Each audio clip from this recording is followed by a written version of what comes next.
So hi everyone, this is Vikas Gupta and I welcome you all to my channel Morning Batch। आज जो बच्चों हम लोग topic लेके आए वो है बहुत ही इंपॉर्टेंट टॉपिक और वो है क्लास 12th का डेफिनेट इंटीग्रल का प्रॉपर्टीज। ये टॉपिक इसलिए बच्चों इंपॉर्टेंट हो जाता है क्योंकि इससे हम लोग जो क्वेश्चंस सॉल्व करते हैं डेफिनेट के वो रिलेटिवली बहुत ईजी हो जाते हैं। जैसे कि क्लास 11th में आपने आइडेंटिटीज वगैरह यूज किया होगा ना, आइडेंटिटीज ट्रिग्नोमेट्रिक, तो उससे इजी हो जाता है। तो उसी तरीके से ये प्रॉपर्टीज से बच्चों बहुत ही इजी हो जाता है डेफिनेट इंटीग्रल, रिलेटिवली आपके स्टेप्स भी कम हो जाते हैं कैलकुलेशन के। तो इसको बहुत ध्यान से देखिएगा, ये बहुत इंपॉर्टेंट टॉपिक है। क्लियर? तो इसमें मैं क्या करूंगा बच्चों कि मैं डेफिनेट इंटीग्रल के प्रॉपर्टीज को एक एक प्रॉपर्टीज को बताता जाऊंगा और उस पर एक एग्जांपल बताता जाऊंगा, और जो आपके प्रूफ रहेंगे वो कुछ तो प्रूफ मैं ऐसे एनालॉग बता दूंगा, ठीक है, और कुछ आपके ग्राफ से बताऊंगा। क्लियर? क्योंकि ग्राफ मैंने बताया था ना, डेफिनेट इंटीग्रल क्या होता है, एरिया अंडर द कर्व। तो कुछ इससे भी रिलेटेड मैं इसको बताने की कोशिश करूंगा जिससे कि आपको ये प्रॉपर्टीज समझ में आने लगे। तो ये पार्ट 1 है। नेक्स्ट आपका पार्ट 2 होगा जिसमें और प्रॉपर्टीज मैं बताऊंगा, उसके बाद एक्सरसाइज करेंगे। तो चलते हैं हम लोग पहले प्रॉपर्टी की तरफ। देखिए, जो पहला प्रॉपर्टी है बच्चों, प्रॉपर्टी नंबर 1, वो ये कहता है कि जो आपका एफ एक्स डी एक्स है ए से बी तक, ठीक है, ये लोअर बाउंड है, ठीक है, और ये अपर बाउंड है। तो इसको मैं ऐसे भी लिख सकता हूं, मतलब कुछ है नहीं इस प्रॉपर्टी में, आप केवल वेरिएबल को चेंज कर दीजिए, F T D T. Clear? और आपके लिमिट्स भी हो जाएंगे ए से बी। क्लियर? ए से B F X D X is equal to A से B F T D T. देखिए यहां पर केवल वेरिएबल का चेंज हो गया, इंटरचेंज हो गया, एक्स से टी हो गया, ठीक है। इसको भी हम लोग जब क्वेश्चंस करेंगे तो ज्यादा समझ में आएगा। ऐसे में एग्जांपल के लिए बता दूं, फॉर एग्जांपल देखिए ये आप क्या करोगे, कुल मिला के इसमें ये आया कैसे, ये प्रूफ जो है आप इसको ऐसे देख लीजिए कि हम लोग क्या करते हैं, बेसिकली इसको हम लोगों ने समझ चुका है पिछली वीडियो में, सब्सटीट्यूशन है, सब्सटीट्यूशन मेथड हम लोग अप्लाई कर रहे हैं, ठीक है। तो हम लोग क्या करते हैं कि पुट x बराबर t, ठीक है, तो ये dx बराबर dt हो जाएगा। ये सब तो मैंने बता ही चुका था। क्लियर? तो जब x की वैल्यू क्या होगी बच्चों, a, तो t की वैल्यू भी क्या है x, वो भी क्या हो जाएगी a, x की वैल्यू क्या हो जाएगी b, तो t की वैल्यू हो जाएगी भी b। ठीक? तो आप कुछ नहीं कर रहे हो, इसको केवल और केवल रीराइट कर रहे हो। तो integral F X D X A से बी, इसको आप रीराइट कर लो सब कुछ टी के टर्म्स में। तो ये हो जाएगा एफ एक्स की जगह क्या लिखोगे, टी, और डी एक्स मैंने देखिए ये मैं बता दे रहा हूं, ये देखिए डी एक्स बराबर डी टी है। क्लियर? तो ये आप क्या कर दोगे यहां पर डी टी, ठीक है। और देखिए जब एक्स ए है तो टी भी ए है, एक्स बी है तो टी भी बी है, तो यहां पर हम लोग क्या लिख लेंगे, ए से बी, ठीक है। ये आपकी प्रॉपर्टी बन गई, प्रॉपर्टी नंबर 1। देखिए ये देखिए F X D X A से B F T D T, तो इसमें कुछ नहीं, केवल आपको सब्स्टिट्यूशन करना है। क्लियर बच्चों? तो आइए हम लोग मूव ऑन करते हैं अपने नेक्स्ट प्रॉपर्टी की तरफ, जो कि है प्रॉपर्टी नंबर 2। वो ये कहता है कि अगर हम लोग integral F X D x कर रहे हैं, ठीक है, ए से बी, ठीक है, तो वो हो जाएगा एफ एक्स डी एक्स, ठीक है। आपकी देखिए जो लोअर लिमिट है वो अपर लिमिट बन जाएगी, एक्सचेंज हो जाएगी, मतलब अपर लिमिट बी है तो वो लोअर लिमिट बन जाएगी। क्लियर? और लोअर लिमिट ए है तो वो अपर लिमिट बन जाएगी, प्रोवाइडेड यहां पर क्या लगा हो, एक माइनस लगा हो, ठीक है। ये आपकी प्रॉपर्टी नंबर 2 है। क्लियर? तो आप इसको ऐसे भी समझ सकते हो। तो देखो बच्चों यहां पर हम लोग लेफ्ट हैंड साइड देखते हैं और राइट हैंड साइड देखते हैं। जैसे कि एग्जांपल से हम लोग क्लियर कर लेते हैं कि एक एग्जांपल में आप देख लीजिए, इसको x dx ले लीजिए। क्लियर? x dx आपका 0 से 1, ठीक है। तो इसको हम लोग पहले कैलकुलेट कर लेते हैं। ये मान लीजिए कि आपका लेफ्ट हैंड साइड है, तो ये हो जाएगा x² बाई 2, ठीक। और लिमिट वगैरह रख लीजिए आप, इसमें तो बहुत ईजी हो गया। आप तो ये आपका हो जाएगा 1/2, ठीक है।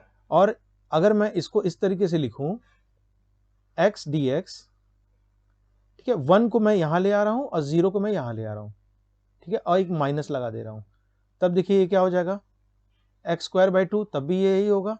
और लिमिट लेकिन इस बार क्या बन जाएगी 1 और 0, ठीक है, लेकिन ये माइनस के साथ रहेगा, ठीक है, ये वाला माइनस है ना, ये माइनस के साथ रहेगा। तो इसको फर्दर कैलकुलेट कर लेते हैं, माइनस को बाहर लिख देते हैं। क्लियर। तो पहले इसमें अपर लिमिट रखते हैं, ये हो जाएगा 0/2 और -1 रखते हैं तो 1/2, ठीक है। इसको फर्दर सॉल्व कर लेते हैं, ये तो 0 हो जाएगा और ये -1/2, माइनस माइनस प्लस हो जाएगा, ये हो जाएगा +1/2, ठीक है। तो आपका देखिए लेफ्ट हैंड साइड और राइट हैंड साइड बराबर है। तो एक एग्जांपल से हमने इसको समझा कि ये प्रॉपर्टी होल्ड गुड करती है। अब ये फर्दर आपके एक्सरसाइज के क्वेश्चन में आप जब अप्लाई करोगे तो ज्यादा क्लियर होगा, ठीक। तो अब हम लोग चलते हैं अपने प्रॉपर्टी नंबर 3 की तरफ। तो प्रॉपर्टी नंबर जो 3 है बच्चों, वो है कि आपका fx dx हम लोग अगर इंटीग्रेट करते हैं एक लिमिट से दूसरे लिमिट b, तो वो हो जाता है, ये दो इंटीग्रेंड में टूट जाता है, ठीक है। आपका ये fx dx हो जाता है और ये fx dx हो जाता है। क्लियर। अब ये बात होती है कि इसको दो पार्ट में मैंने क्यों तोड़ा। तो देखिए एक इंटरवल a b आपके दो लिमिट है, ठीक है। एक बीच का कोई एक नंबर लीजिए c, मतलब c क्या है आपका बीच में है, a से b के बीच में है। तो आप क्या करोगे कि a से c इंटीग्रेट करोगे और इसको c से b इंटीग्रेट करोगे, तो ये आपकी बन जाएगी प्रॉपर्टी नंबर 3। इसका प्रूफ बच्चों मैं एनालॉग तरीके से नहीं, मैं इसको प्रूफ आपको ग्राफ से बताऊंगा तो ज्यादा क्लियर होगा, ठीक है। a से c और c से b। देखिए जैसे कि मान लीजिए कि आप एक ग्राफ को समझिए, यहां पे ये आपका कोई ग्राफ है, क्योंकि definite integral is nothing but a representation of a graph, area of the graph, ठीक है। तो मान लीजिए कि आपका ये एरिया है, क्लियर बच्चों। तो आपकी एक लिमिट ये हो जाएगी a, ठीक है, और एक लिमिट ये हो जाएगी b, ठीक है। यही तो इंटरवल है आपका a से b। और मैंने क्या बताया था कि जो c है, मैं इसको पॉइंट आउट कर दूं, c आपका कहीं बीच में है, ठीक है। तो आप ये देखो बच्चों कि अगर मैं इसका एरिया निकालता हूं, मैं अलग अलग पेन से बना दे रहा हूं, ठीक है, तो आपको क्लियर हो जाएगा। देखिए मैं इसको रेड पेन से कलर कर दे रहा हूं, ये वाला एरिया, और इस वाले को मैं ग्रीन पेन से कर दे रहा हूं, ये वाला एरिया, ठीक है। तो देखिए ये जो आप, और ये fx है, ये आपका fx है। तो मैंने क्या बताया था पिछली वीडियोस में कि जो fx dx होता है इंटीग्रल, वो क्या होता है area under the curve, area under the curve, ठीक है बच्चों, एरिया अंडर द कर्व होता है। तो जो आपका fx dx a से b है, fx dx a से b, आप ये देखो ये पूरा एरिया है, मतलब ये वाला एरिया, ये पूरा एरिया यहां से लेके a से लेके b तक, ठीक है। अब हम क्या कर रहे हैं कि इस एरिया को हम लोग दो पार्ट में तोड़ ले रहे हैं।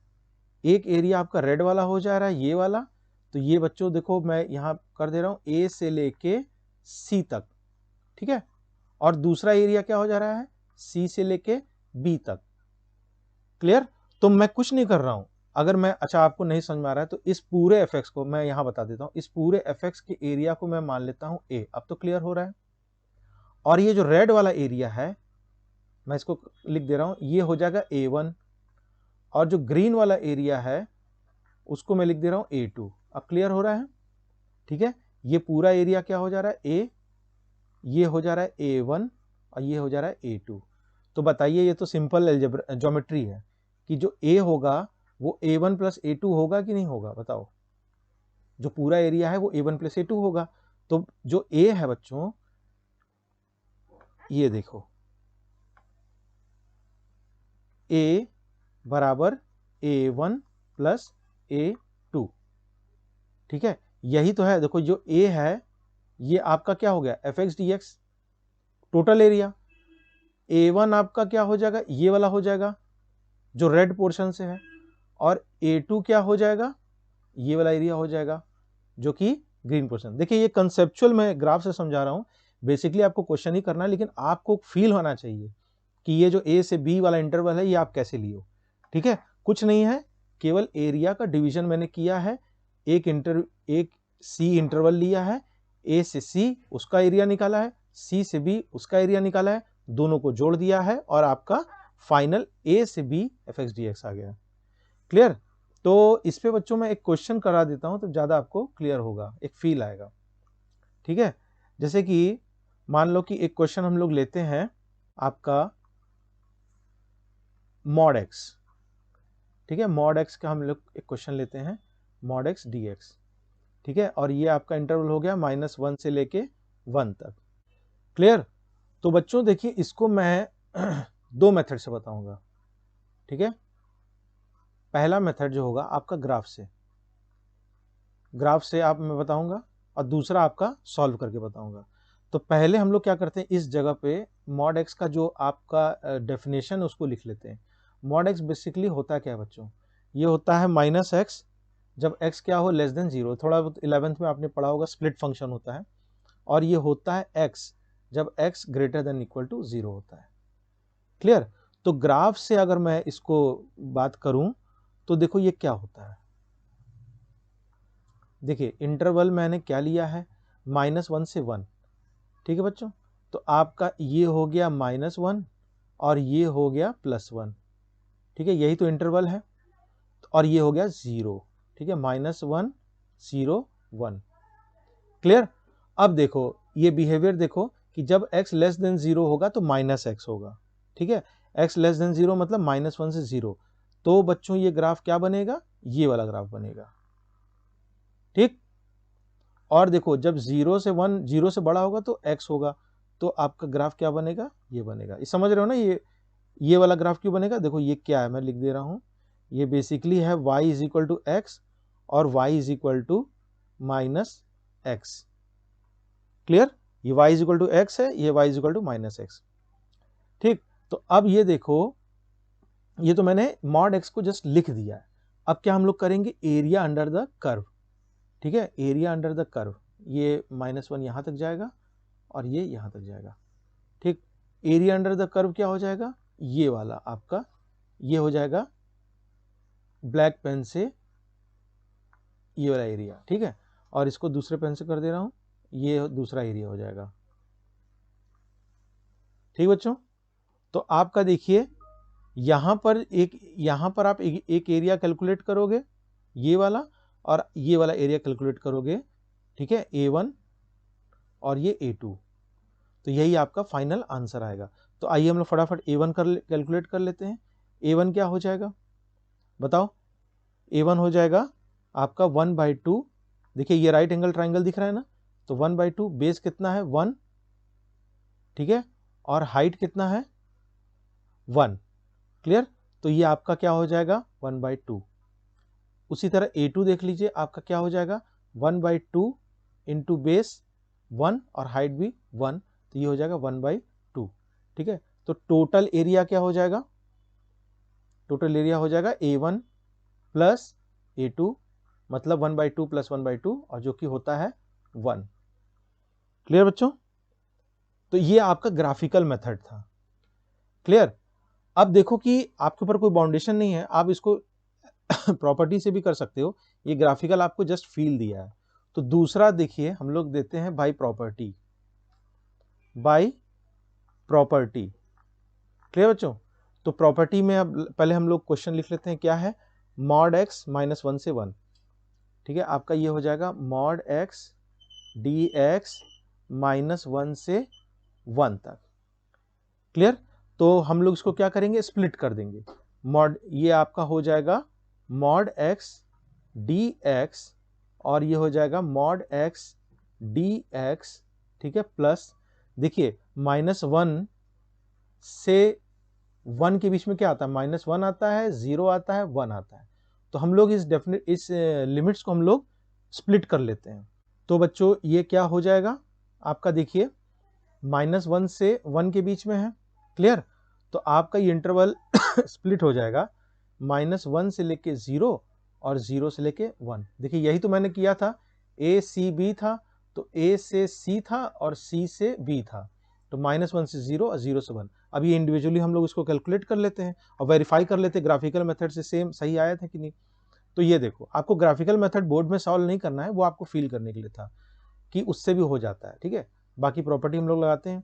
तो देखिए -1 से 0 में मॉड x क्या होता है, ये देखिए मॉड x की डेफिनेशन को देखिए कि जब x लेस देन 0 होता है तो -x होता है, ठीक है, x लेस देन 0। तो आपका जब x लेस देन 0 होगा, ये वाला, ये मैं रेड पेन से लिख दे रहा हूँ, ये वाला, तो आपका इंटीग्रेंड क्या बन जाएगा बताइए, -x dx बन जाएगा, -1 से लेके 0। अब प्लस 0 से 1 होगा तो ये क्या बन जाएगा, x dx 0 से 1 तक। अब तो कुछ नहीं है, बहुत ईजी इंटीग्रेंड है। आइए इसको सॉल्व कर लेते हैं। ये हो जाएगा -x²/2 और लोअर लिमिट -1 0। अब प्लस ये हो जाएगा x²/2 और ये हो जाएगा 0 to 1। क्लियर। ये माइनस आप बाहर लिख लीजिए और ये हो जाएगा, इसमें आप लिमिट रख दीजिए, ठीक है, x²/2। तो पहला अपर लिमिट रखेंगे तो 0/2, ठीक है, और माइनस माइनस भी आप रखोगे, upper limit minus lower limit, तो माइनस और -1 का स्क्वायर क्या हो जाएगा 1/2, ठीक है, x की वैल्यू 1 रख दिए जस्ट, प्लस इस वाले को रख लो आप, ये हो जाएगा 1/2 अब -0, upper limit minus lower limit, तो ये तो 0 हो जाएगा, माइनस माइनस प्लस, तो 1/2 और प्लस 1/2 और इज इक्वल टू 1। देखिए यहाँ से भी हमने 1 पाया था आंसर, और ये देखिए यहाँ भी ग्राफिकल मेथड से हमने 1 ही पाया था, ठीक है, क्लियर। तो दोनों तरीके से मैंने बता दिया आपको, बेसिकली बोर्ड में इस तरीके से सॉल्व करना है और ऊपर ग्राफिकल मेथड से आपको कंसेप्ट क्लियर हो जाएगा, ठीक। तो आइए हम लोग मूव ऑन करते हैं अपने नेक्स्ट प्रॉपर्टी की तरफ, जो कि है प्रॉपर्टी नंबर 4। क्लियर बच्चों, ये प्रॉपर्टी हमसे कहता है कि मान लीजिए कि हमारे पास एक इंटीग्रेशन है f of x dx, ठीक है, ये आपका इंटीग्रेशन है a से b तक। तो मैं इसको ये भी लिख सकता हूं, क्या लिख सकता हूं, f of a plus b minus x dx, ठीक है। ये बहुत इंपॉर्टेंट प्रॉपर्टी है, ये भी इस पे भी बहुत सारे बोर्ड्स के क्वेश्चन आते हैं, ठीक है। एक क्वेश्चन मैं आपको इस पे सॉल्व एग्जांपल कराऊंगा, ठीक है, और एक ये आपकी जो लिमिट होगी वो सेम रहेगी a से लेके b तक, ठीक है। तो पहले इस प्रॉपर्टी को समझिए कि a से b अगर fx dx है तो fx जो dx हो जाएगा बच्चों, वो बन जाएगा a से b f of a plus b minus x, ठीक है। तो इसमें आपको अगर प्रूफ देखना हो तो आप सिंपल देखो, प्रूफ अगर देखना हो तो आप क्या कर दो कि जो ये चीज़ है ना a plus b minus x, a plus b minus x, इसको t पुट कर दो, ठीक है, इसको डिफ्रेंशिएट कर लो आप। तो a का कांस्टेंट है डिफ्रेंशिएशन 0, इसका भी डिफ्रेंशिएशन क्या हो जाएगा 0 हो जाएगा, क्लियर बच्चों। और ये क्या हो जाएगा माइनस डी एक्स बराबर क्या हो जाएगा डी टी, ठीक है। अब आप ये देखो कि जब आप x को a रख रहे हो तो t क्या हो जाएगा, t हो जाएगा a plus B minus x की वैल्यू क्या हो जाएगी a, तो ये कैंसिल आउट हो जाएगा, विच इम्प्लॉइज दैट t बराबर क्या हो जाएगा b। और x को जब आप b रख रहे हो तो t क्या हो जाएगा a plus B minus B, b भी कैंसिल हो जाएगा, तो t की वैल्यू क्या हो जाएगी a, क्लियर। तो बच्चों आप क्या कर लो कि जो fx है fx dx, इसको रीराइट कर लो, fx dx a से b है, इसको हम लोग क्या लिख लेते हैं, इंटीग्रेशन ऑफ f ऑफ, देखिए x की वैल्यू यहां से ले लीजिए, ये मैंने t माना है ना, तो x की वैल्यू क्या हो जाएगा t minus a minus B, देखिए यहां पर a plus B minus X अगर t है तो माइनस एक्स क्या हो जाएगा t minus a minus B, तो x क्या हो जाएगा a plus B minus T, तो यहां पर आप क्या लिख लो a plus B minus T, ठीक है। और dx है, dx की वैल्यू क्या है माइनस डी टी, ठीक है।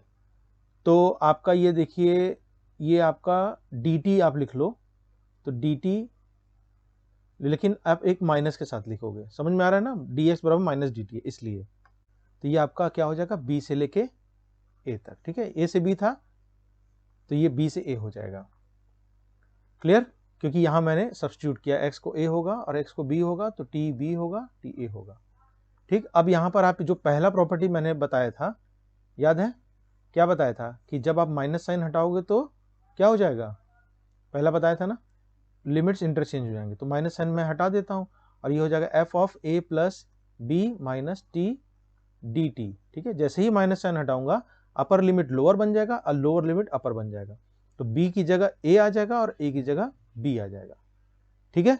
अब देखिए इस पे एक और प्रॉपर्टी यूज होगा, क्या बताया था मैंने, F X D X A से b हो जाएगा F T T T A से b, ठीक है। मतलब कि x को t से सब्स्टिट्यूट कर देंगे, तो क्या मैं सब कुछ देखिए लिमिट वही रहेगा, तो a से b हो गया इंटीग्रेशन, और f ऑफ ये तो कांस्टेंट है a plus B minus t की जगह आप x लिख दोगे और dt की जगह dx लिख दोगे, इस वाली प्रॉपर्टी से, जो मैंने सबसे पहला प्रॉपर्टी बताया था सब्स्टिट्यूशन मेथड से।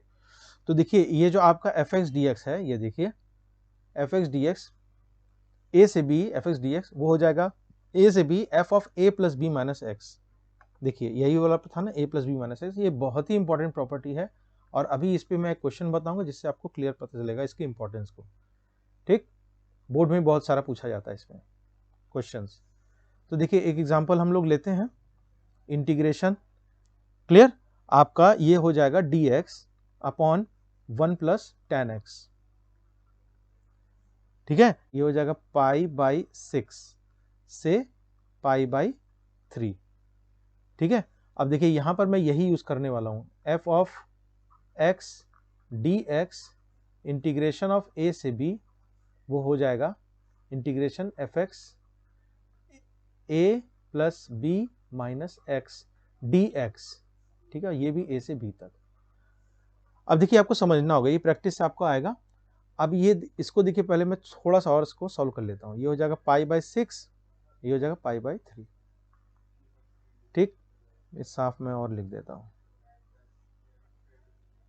देखिए ये हो जाएगा आपका पाई बाई 6, ये हो जाएगा पाई बाई 3, इसको मैं थोड़ा सा और सॉल्व कर लेता हूँ।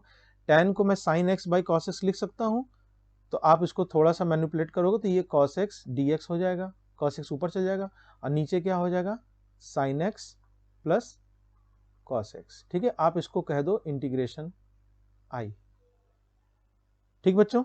अब हम लोग लगाते हैं प्रॉपर्टी, यूजिंग प्रॉपर्टी, क्लियर। तो देखिए इस केस में a से b है ना, तो a आपका कितना हो गया, पाई बाई 6, अब b कितना हो जाएगा, पाई बाई 3। अब देखिए हर चीज को लगाने के पहले आप इसका इंपॉर्टेंस समझें क्यों कर रहे हैं।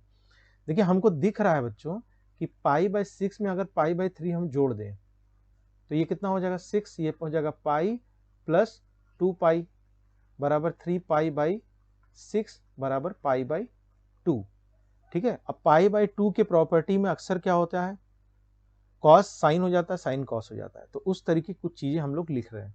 तो आई को मैं क्या ये लिख सकता हूं, अब देखो प्रॉपर्टी में लगा रहा हूं, integration pi by 6 pi by 3, ठीक है। तो एफ एक्स है ना, उसको मैं क्या लिख सकता हूँ, कॉस ऑफ ये एफ एक्स है, तो ए प्लस बी मतलब pi by 3 plus pi by 6 A plus B minus X, नीचे क्या हो जाएगा बताओ, sine of pi by 3 pi by 6 minus X, ये पूरा एफ एक्स है ना, ये देखो ये पूरा एफ एक्स है, मैं सब पे लगा रहा हूं, plus cos pi by 3 pi by 6 minus x, ठीक है। अब आपको इसके इंपॉर्टेंस को समझ में आएगा। देखिए ये फर्दर क्या हो जाएगा बच्चों, 5 बाई 6, ये हो जाएगा पाई बाई 3। देखिए पाई बाई 3 प्लस पाई बाई 6 मैंने यहाँ बताया था, इस जगह पे देखिए यहाँ से आप रेफर कर लीजिएगा, पाई बाई 3 प्लस पाई बाई 6 कितना होता है, पाई बाई 2, ठीक। तो चलिए मैं एक स्टेप लिख ही दे रहा हूँ, तो ये हो जाएगा cos of pi by 2 minus X, नीचे भी हो जाएगा sine of pi by 2 minus X, और ये हो जाएगा cos of pi by 2 minus X. ये फर्दर क्या हो जाएगा, ये हो जाएगा पाई बाई 6 पाई बाई 3। ये तो लिमिट की बात हो गई। कॉस 90 माइनस थीटा कितना होता है, साइन थीटा, तो ये हो जाएगा साइन एक्स अपॉन ये क्या हो जाएगा cos x plus cos 90 minus theta sine x. ठीक, तो ये भी आपका क्या हो जाएगा आई। अब आपको कुछ दिख रहा होगा, अगर मैं इन दोनों को जोड़ दूं, ठीक है, मतलब इस आई को और इस आई को जोड़ दूं, समझ में आ रहा है कौन सा आई, एक तो मैं बता दे रहा हूं, एक ये वाला आई हो गया, ठीक, और एक ये वाला आई हो गया। इन दोनों को मैं जोड़ दूं तो बताइए क्या बनेगा, ये बनेगा पाई बाई 6 से पाई बाई 3। ठीक है, देखिए ये हो जाएगा cos x by cos x plus sine x, ठीक है, plus integration of pi by 6 pi by 3, ये हो जाएगा sine x upon cos x plus sine x. Clear,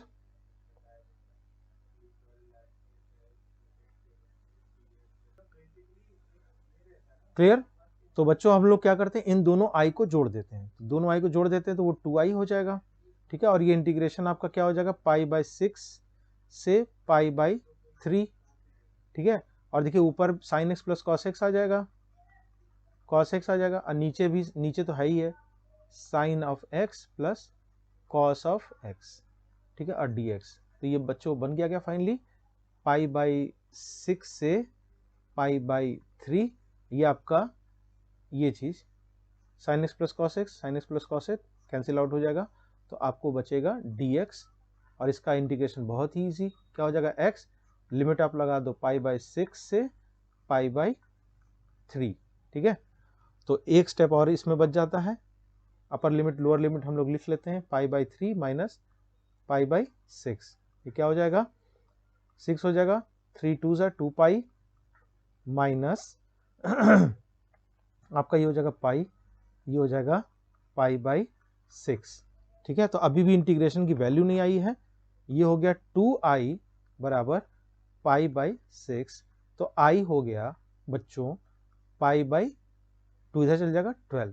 तो ये आपका जो है फाइनल आंसर हो जाएगा, क्योंकि आप लोग याद कीजिए इंटीग्रेशन i की वैल्यू निकालना चाहते थे, तो ये 2i की वैल्यू, जब आंसर कंप्लीट होगा जब हम लोग i की वैल्यू निकालेंगे। क्लियर बच्चों, तो इस तरह के और अच्छे वीडियोस पाने के लिए आप हमारे चैनल पर सब्सक्राइब कर सकते हो, वीडियो अच्छा लगा हो तो लाइक शेयर कर देना। नेक्स्ट पार्ट 2 में हम लोग इसके और प्रॉपर्टीज को समझेंगे विद एग्जांपल। ठीक है, टिल देन आप इसको प्रैक्टिस कीजिए, टिल देन टेक केयर।